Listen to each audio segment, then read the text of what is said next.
Moikka! Tänään puhutaan virheiden tekemisestä. Ja siitä, kun näyttelijöiden keskuudessa sanotaan aina, että moka on lahja. Mitä se tarkoittaa se, että se moka on lahja?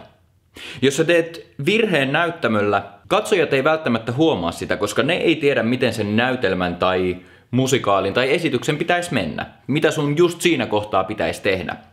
Mutta jos sä teet niin sanotun virheen näyttämöllä, sä lähetät sun vastanäyttelijöille uudenlaisia impulseja, jolloin se koko kohtaus tai se tilanne herää eloon aivan uudella tavalla.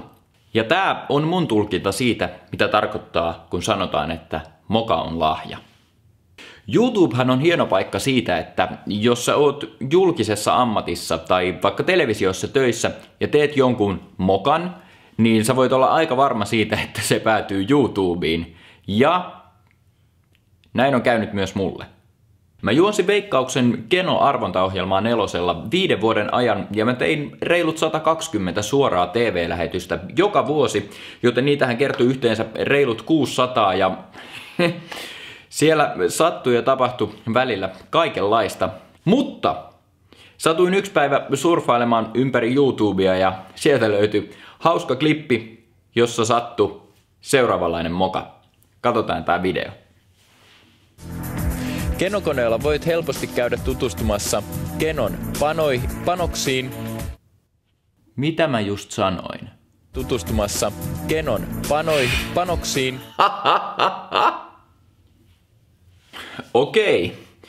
Siinä meillä oli aikamoinen moka. Mun henkilökohtainen suosikkimoka on Kirsi Almin tuolilta putoaminen suorassa TV-uutislähetyksessä. Ja Kirsi Alm on mun mielestä erittäin sympaattinen tyyppi ja hän on erittäin loistavasti läsnä tässä tilanteessa siitä huolimatta, että tapahtuu pieni virhe.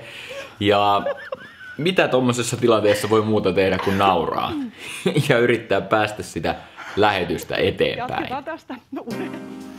Mutta all in all, kaikille sattuu virheitä omassa duunissa. Jos se duuni sattuu olemaan julkista, niin silloin saattaa päätyä YouTuben ihmeelliseen maailmaan. Mutta tärkeintä on se, että pitää osata nauraa itselleen.